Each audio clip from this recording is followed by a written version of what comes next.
सारे नेताओं के बच्चे बाहर पढ़ रहे हैं, उनके कार्यकर्ताओं के बच्चे जो यहाँ पढ़ रहे हैं उनके लिए पेपर लीक हो रहा है।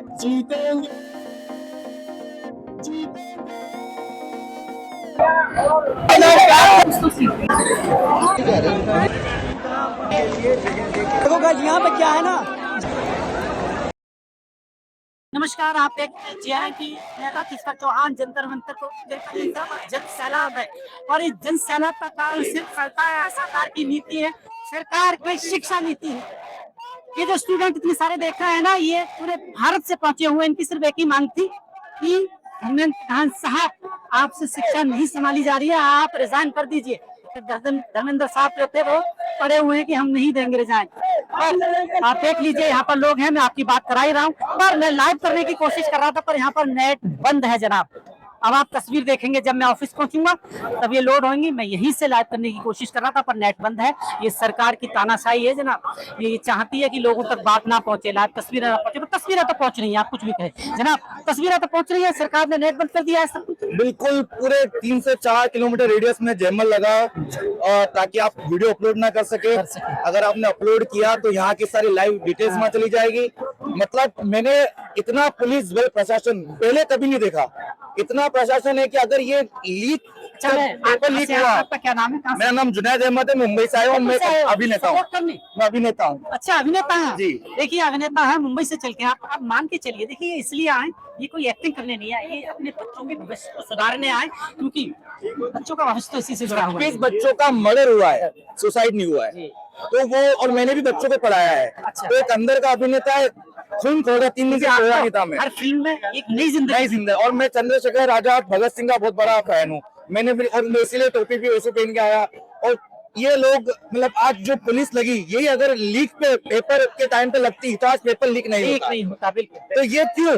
और सबसे बड़ा आप देख लीजिए कि कोई बच्चा इतने साल मेहनत करता है, 5 मिनट लेट होता है, उसे अंदर जाने नहीं। ये सबसे बड़ा दुर्भाग्य है। गलती ये तो जाती है, तत्काल टिकट में 1 मिनट आप लेट हुए तो आपका टिकट बुक नहीं होगा। और जबकि ऐसा होना बेकार है कि अगर वो लेट भी हुआ आधा घंटे तो उसका पेपर सब लिखा जाएगा, वो नहीं क्लियर कर पाएगा। आप क्यों नहीं जाने दे रहे हो? उसमें फीस रह जाएगी उसमें हमेशा। सारे नेताओं के बच्चे बाहर पढ़ रहे हैं, उनके कार्यकर्ताओं के बच्चे जो यहाँ पढ़ रहे हैं उनके लिए पेपर लीक हो रहा है। और जो गरीब आदमी है उसका क्या? अच्छा, एक चीज और, ये पेपर लीक हो रहा है और जो पेपर खरीद के डॉक्टर बन रहे हैं वो आपके हमारे गरीब लोगों के मरीजों को ही मारा जा रहा है। क्या हुआ, एक गांव के अंदर एक बच्चे की आंख में, नाक में डालना था, वो आंख में डाल दिया, बच्ची अंधी हो गई। वो एक खबर आपको मैं बताऊं, अभी एक महिला थी, वो गई, उनको कोई इंजेक्शन लगाना था और उनको इंजेक्शन, प्रेग्नेंट थी 4 महीने की, उनको इंजेक्शन लगा दिया दूसरा वाला उधर ना रहे, जो भी एक नाम होता है उनका। अब आप देख लीजिए कैसे डॉक्टर है, लगाना था कोई और इंजेक्शन। जबकि थोड़ी सी बात थी सर की इस्तीफा दे देते तो शायद बहरहाल कुछ चीजें अच्छी हो जाती, लेकिन नहीं, इनको तानाशाही करनी है। अपनी एक लोकतंत्र तो खत्म हो चुका है। आज के बाद आपको लग रहा है कुछ तो होगा? ऐसा नहीं है, सरकार की तरफ ये खरीदी हुई पब्लिक नहीं है। ये पब्लिक, सबसे बेहतर बात है कि ये आप पेपर खरीद सकते हो लेकिन पब्लिक नहीं खरीद सकते हो। वो जमाना क्या, जब एक क्वार्टर में लोग बिकते हैं सर। ईमान क्या है सर? दुनिया बिकती है, खरीदने वाला होना चाहिए, लेकिन एक ईमान है। इसके लिए एक बहुत बड़े शायर ने कहा है कि गुजार दी मैंने अपनी जिंदगी फकीरी में, लेकिन कभी जमीर से सौदा नहीं किया। तो आपको वो जमीर होना। और आजादी का मतलब क्या है? कि ताकतवर मुट्ठी पर रईस और चंद ताकतवर अमीरों का मतलब क्या है? यही आजादी है क्या? एक तो मुझे बड़ा अच्छा शेर आ गया, वो सरकार को कहना चाहता हूँ कि शायद तुम्हारे रास्ते में मिट्टी के घर नहीं आते, शायद तुम्हारे रास्ते में मिट्टी के घर नहीं आते, इसलिए शायद तुम्हें हम नजर नहीं आते। कहना चाहूंगा, जब पार्टीशन हुआ तो हिंदुस्तान जिंदाबाद, पाकिस्तान जिंदाबाद, इन चीखते चिल्लाते नारों के बीच कई सवाल थे। जब गुलाम थे तो आजादी का ख्वाब देखते थे, आज आजाद है तो किससे ख्वाब देखेंगे? मैं किसे अपना मुल्क कहूँ? लोग धड़ाधड़ क्यों मर रहे हैं? इन सभी सवालों के मुख्तलिफ जवाब थे। एक हिंदुस्तानी जवाब, एक पाकिस्तानी जवाब, एक हिंदू जवाब, एक मुस्लिम जवाब। कोई इससे 1857 के खंडर में ढूंढता है तो कोई ईस्ट इंडिया कंपनी को जिम्मेदार ठहराता है, और कुछ तो ऐसे भी है जो मुगलिया हुकूमत के मलबे में टटोलने की कोशिश करते हैं। सब पीछे जैसे हैं, लेकिन आज के कातिल लहू और लोहे से पानी लिखते जा रहे हैं। ये मजबूर सुनाते मैं आप सबसे मार खाऊंगा और तक नहीं करूंगा, लेकिन किसी हिंदू मुस्लिम फसाद में कोई मेरा सर फोड़ दे तो मेरे खून की हर बूंद होती रहेगी। मैं आर्टिस्ट हूँ, छात्र हूँ, शिक्षक हूँ, और जख्म और भद्दे गाँव मुझे पसंद नहीं।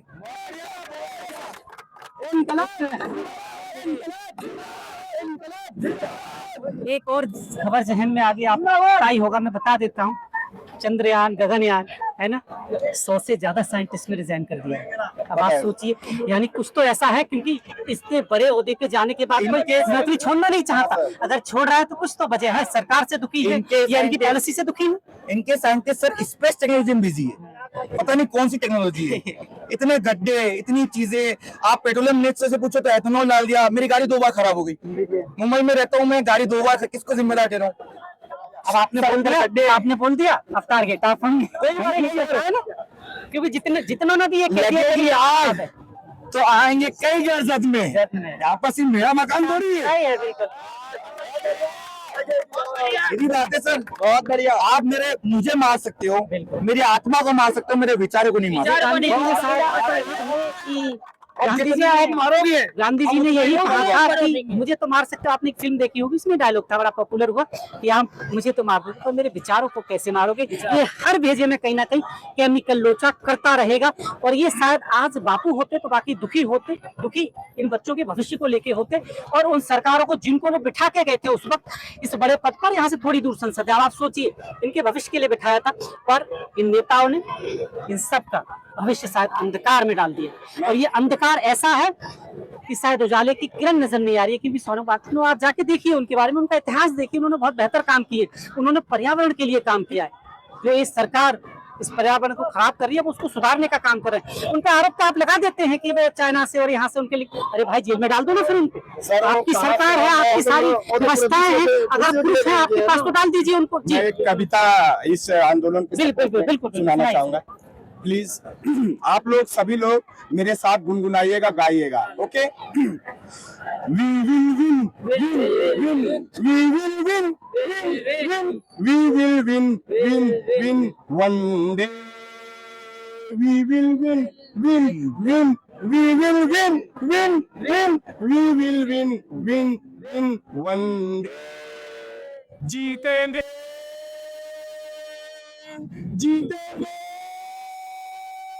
सोनम वांगचुक सर जीतेंगे।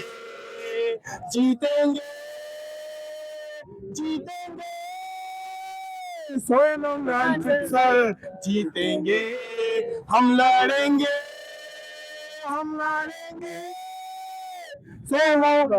इस सरकार के खिलाफ लड़ेंगे, जीतेंगे। सोनम वांगचुक सर जीतेंगे। We will win, we will win one day. देखिए, कविता है, बहुत सुंदर है, हम जीतेंगे। और वाकई जीत थोड़ी मुश्किल तो है, पर यकीन मानिए पक्की है जीत। क्योंकि जब अंधकार घना होता है तो अंधेरा जब भागता है ना, तो उजाला उतना ही अच्छा आता है। और जब वही लोग फड़फड़ाती है ना, तो समझ लिए बुझने का समय आ गया। शायद सरकार का भी वही समय चल रहा है कि अब ये जाने वाली है, क्योंकि जाएगी तो सिर्फ तानाशाह है। आप देख लीजिए, हिटलर से बड़ा तानाशाह तो कोई नहीं रहा। और आप यकीन मानिए, जहाँ से हिटलर आता था, जिस कंट्री से आता था, वहाँ हिटलर का नाम नहीं लेना चाहते लोग। तो किस काम का है? इसी कारण सर मोदी का नाम नहीं लेना चाहेंगे भारत में लोग। भारत के पूरे बिहार हो, किसान हो, कोई भी मोदी का नाम नहीं लेना चाहता। ये जबरदस्ती लेके आता है। ईवीएम चोरी करता, ईवीएम में घोटाला करता है। तो किसी को यहाँ के देखिए, सोनम वांगचुक सर को गिरफ्तार करने के लिए यहाँ के डीजीपी हम पढ़ते हैं सर। कहाँ से आए? हम बिहार से आए, कबीर जिला से। बिहार से आंदोलन को सपोर्ट करने आए हैं? हाँ सर, बिहार से आने से भी सोच रहा है, जहाँ नहीं देश का हर कोने से यहाँ पे आदमी आ रहा है। और आप इसको इसलिए मैंने पूछा, मैं जैसा पूछता नहीं हूँ, आप देख लीजिए जैसा इनको आपको देखकर, ये कोई टाटा बिरला के घर से नहीं है। नहीं सर, हम लोग नहीं मानिए, मैं क्यों पूछता हूँ और क्यों करता हूँ। सोचिए कि बिहार से चल के, बिहार बहुत दूर है यहाँ से दिल्ली से, और ट्रेन की टिकट बुक कराइए। ट्रेन को लेट कर दिया जा रहा है, ट्रेन को लेट कर दिया जा रहा है, मेट्रो लेट हो गई है, और ये जो आए ना खाते हुए,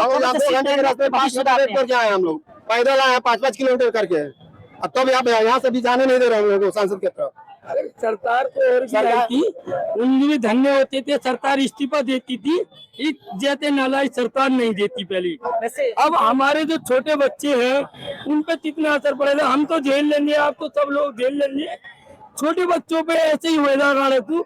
सरकार आती है जाती है, सरकार भी इस्तीफे देते थे मंत्री। एक चीज बताइए मुझे, जब अंग्रेजों से लड़ाई हो रही थी तो हमें पता था कि लड़ाई किससे लड़ रहे हैं, हमें दिख रहे थे सामने, क्योंकि इनसे जब अपनों से लड़ाई हो तो बड़ा मुश्किल होता है। वैसे ही हो रहा है, ऐसे ही हो रहा है। सारे बोली हमारे पास छोड़ दिए थे युवा, जे हमारी छोटी छोटी बहनें जी इतनी खूबसूरत है, जे अपनी आवाज उठाने तो ये नहीं, माथे पुलिस बल ने आंसू देते तो उन्हें छोड़ दिया, आंखों में धुआं, चेहरे पे जलन, इसी कारण बच्चे पीछे तो हटे। तो ये तानाशाही सरकार है, इसका अंत हो गया भाई, अंत हो गया इसका। जे जाएगी, अरे ऐसी बात नहीं जाएगी, जाएगी।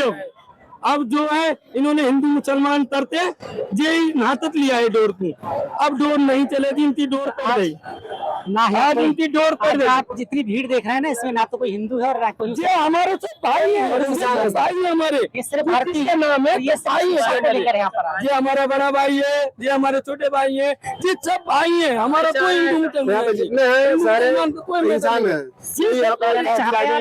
यहाँ पे झारखंड से अच्छा, झारखंड से आए हैं। इंसान है भाई। मैं तो ये मानता हूँ झारखंड में भी बड़ा बड़ा हाल कर रखा है। खान की जो फैक्ट्रियां हैं मैं देखता हूँ तकरीबन की यहाँ पे इनकी सरकार बनती जीना है, वहाँ मुश्किल पे हो गया हाल होगा। pollution की वजह से। सर पूरा हिंदुस्तान का यही हाल है। अटल जी ने एक बात कही थी, वही मैं आज कह देता हूँ, संसद में खड़ा होकर उन्होंने यही कहा था कि नेता आएंगे और जाएंगे, लेकिन ये देश रहना चाहिए, है ना। तो इस देश के बचाने के लिए हम सब ये सारे इकट्ठे हुए पड़े हैं। आज कोई एक जाति के या एक धर्म के लोग यहाँ नहीं है, सारे पिछड़े वर्ग के लोग हैं यहाँ, है ना। तो हम सब इस देश के लिए एक साथ सोनम जी के साथ हैं, समझ गए ना। और जो जो हमसे हो सकता है वो सब हम करेंगे, और ये सरकार को तय कर रहा है कि सरकार को करना क्या है आगे, है ना। ठीक है, कहना चाहते हैं, क्या करते हैं आप? मैं मेडिकल का स्टूडेंट हूँ सर। मेडिकल का स्टूडेंट से जुड़ा हुआ मामला चल रहा है ना। मैं उसके साफ हवा होनी चाहिए, खाना पीना स्वस्थ होना चाहिए, क्योंकि इनकी तो उम्र जा चुकी है, तो 70 साल के हो गए। वैसे हमें तो खाना एक है। उम्र के बाद ही छोड़ देना चाहिए इनको, है कि यूथ संभाले तो ज्यादा बेहतर रहेगा, वो नई सोच के साथ आगे बढ़ेगा। ये अब बैठे हुए ना संसद में सब पूरे कहा तो ये क्या था कि 70 साल के बाद रिटायर हो जाए, पर वो नहीं हो रहे। सर इन्होंने ना पॉलिटिक्स ऐसा है ना, पॉलिटिक्स को खराब बना दिया है। कोई भी आ रहा है ना पॉलिटिक्स, इसका मतलब खराब और है। चीज खराब नहीं है, लोगों ने खराब कर हाँ, उन्होंने बना रखा है ताकि हम ना आ देश पाए। चलाने के लिए आपको और हमारे भविष्य के लिए बनाई गई। हाँ, ताकि हम ना आ पाए, उन्होंने ऐसा बना रखा है। अब आप देख लीजिए जन सैलाब, जहाँ तक आप देखेंगे कैमरे के माध्यम से, तस्वीरों के माध्यम से आप देख लीजिए। और मैं खड़ा हूँ जंतर मंतर पर, और आप देख रहे हैं चैनल न्यूज। बहुत बहुत धन्यवाद आप।